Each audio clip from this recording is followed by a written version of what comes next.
Olá, aqui é Vasco Vasconcelos e estamos aqui para conversar um pouco com vocês, apresentar a minha história na parapsicologia, como tudo começou, né?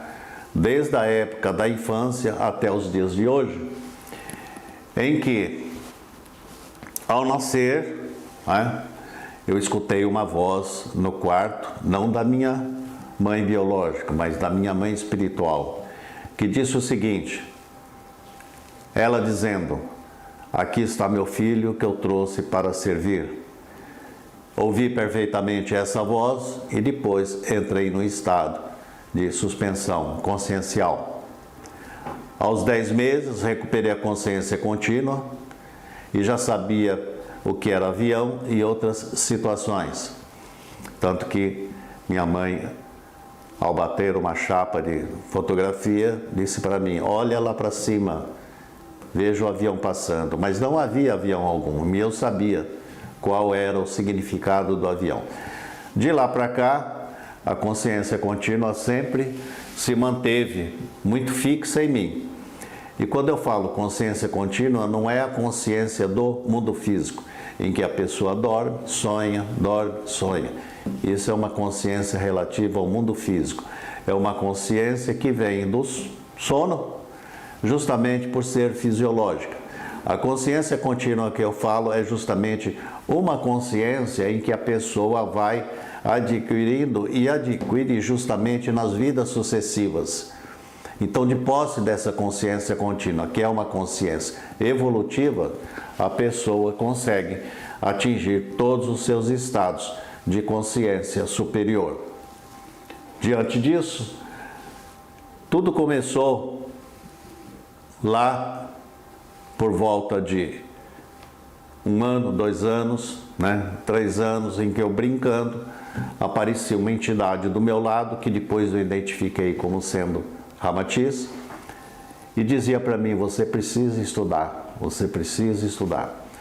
Isso eu era pequeno, tinha 4, 5 anos de idade, né? Mas a paranormalidade em mim, ela sempre continuou, ela nunca deixou de existir. Não só vidência, psicofonia, clarividência viajoura, projeções de corpo mental, né?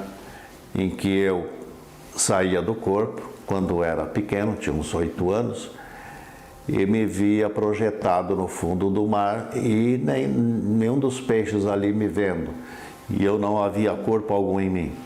Era uma projeção de corpo mental. E toda noite eu fazia isso intuitivamente porque me sentia bem.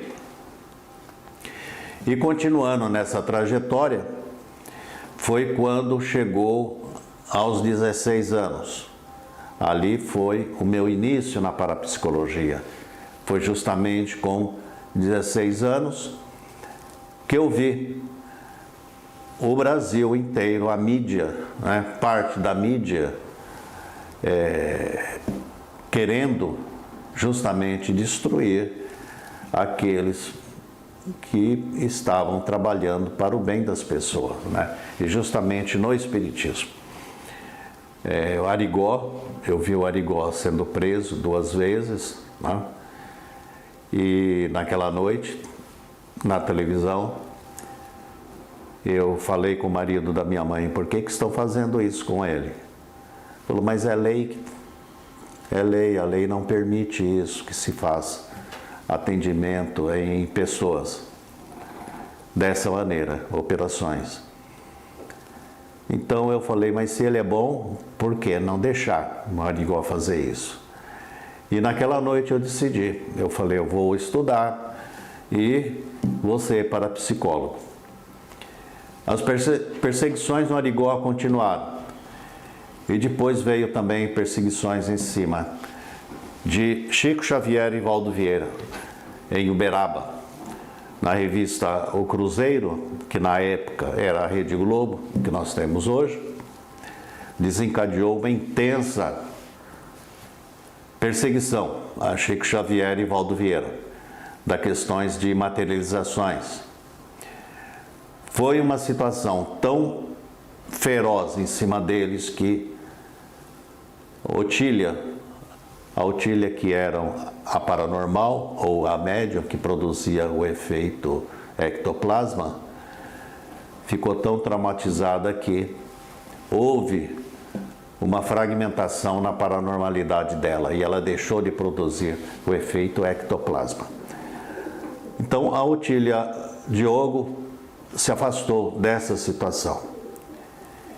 E certo dia, o Valdo Vieira pegou o telefone, ligou para a revista O Cruzeiro, querendo saber por que daquela situação. Então eles responderam: nós não podemos fazer nada com Chico Xavier porque ele é mito.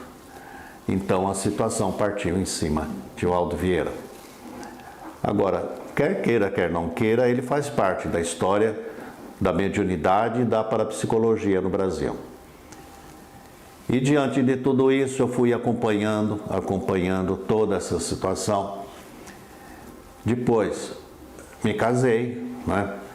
Vieram os meninos e continuei trabalhando nesse sentido. Posteriormente, entramos em contato com o Valdo e mandamos alguns experimentos para ele analisar, cerca de 500 experimentos de projeções da consciência. 500 experimentos que eu achava necessário. Tinha mais, mas eu mandei inicialmente 500. E depois fomos ao Rio de Janeiro, em janeiro, e lá nós começamos a fazer as nossas reuniões no Rio de Janeiro. Inicialmente, nós fazíamos reuniões na casa dele, em um dos apartamentos, em Ipanema, e depois fomos para um centro espírita que o Wagner Borges conseguiu. Um centro espírita chamado Fraternidade André Luiz, bem longe de Ipanema. Depois nós trouxemos o trabalho para São Paulo, mas ainda a gente continuando no trabalho do Centro da Consciência Contínua, que nós fundamos no Rio de Janeiro. E depois transformamos o Centro da Consciência Contínua no Instituto Internacional de Projeciologia, não é? Que está aí até hoje. A ideia se espalhou e algumas cidades do mundo aderiram ao nosso projeto, né? Então, diante disso, trabalhava com o Valdo, minha ex-esposa, Silvia Barros, que pegou o meu nome, né? Eu sou Vasco Vasconcelos Barros, filho também. E passou também a responder cartas para ele e a ter uma participação muito ativa no Centro da Consciência Contínua, junto com Samuel de Souza, e físico também, e o Henrique de Carvalho. Nessa época, o centro, o Instituto atingiu aquele objetivo que nós queríamos que atingisse. Posteriormente, quando ele publicou o livro Projeciologia, o Henrique de Carvalho chegou para mim e disse: e agora, Vasco? Eu falei: agora cada um vai fazer o seu trabalho. A equipe vai se desfazer e cada um vai seguir o seu trabalho. Mas tem gente que pensa que eu me afastei por uma questão também de incompatibilidade. Houve essa questão, mas ela também exerceu uma certa prioridade em mim. Eu comecei a ver que não havia mais condições de realizar um trabalho junto com o Valdo, né? Então nós começamos a idealizar um trabalho nesse sentido. Fizemos os livros, né? Experimentos Fora do Corpo. Desse livro veio A Face Oculta de Gaia, que eu narro ali, conto as histórias e as colônias, né, do mundo extrafísico. Veio a Psicografia com Mozart, Psicografia com Duas Almas Gêmeas, do mundo extrafísico, e vários livros também nesse sentido. Psicografia Camille Claudel, PG, Van Gogh, vários livros que eu escrevi e mandei para as editoras, elas publicaram, né? Afrodite, a magia do amor, e que hoje estão todos na Amazon, um contrato que eu assinei com a Amazon. Então, essa é uma história que a gente precisa trazer a público, mas sempre procurando deixar algo para que a pessoa possa seguir nesse sentido. Porque existe sempre na parapsicologia um de nós substituindo o outro. Foi o caso que aconteceu comigo e com Hernani Guimarães Andrade, em que eu fui visitá-lo após a esposa dele haver falecido. E ele, na época, estava na Domingos de Moraes, em São Paulo, na Avenida Domingos de Moraes. E depois de ter uma conversa com ele, por algumas horas, eu falei: e agora, professor, como que vai ser? Ele falou: agora é com você. Então, existe sempre na parapsicologia um substituindo o outro. Um substituindo o outro. Então, o que a gente faz?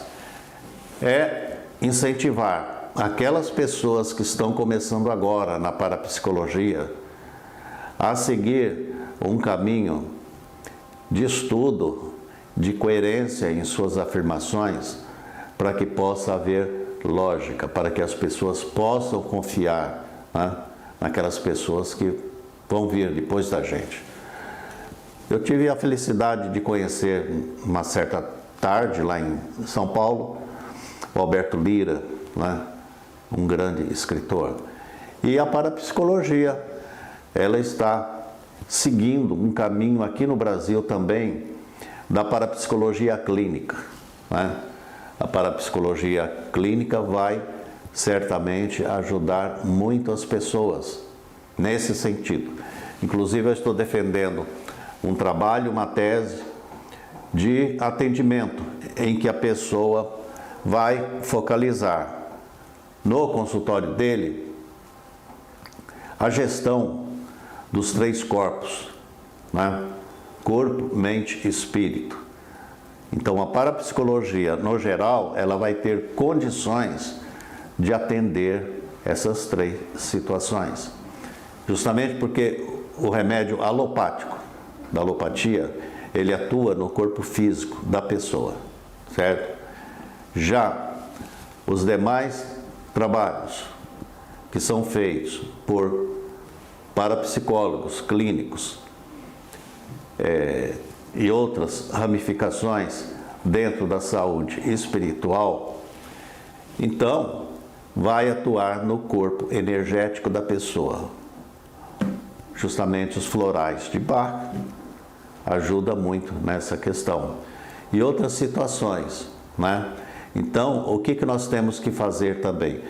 Não só ver a questão do sintoma, mas ver principalmente a questão da causa.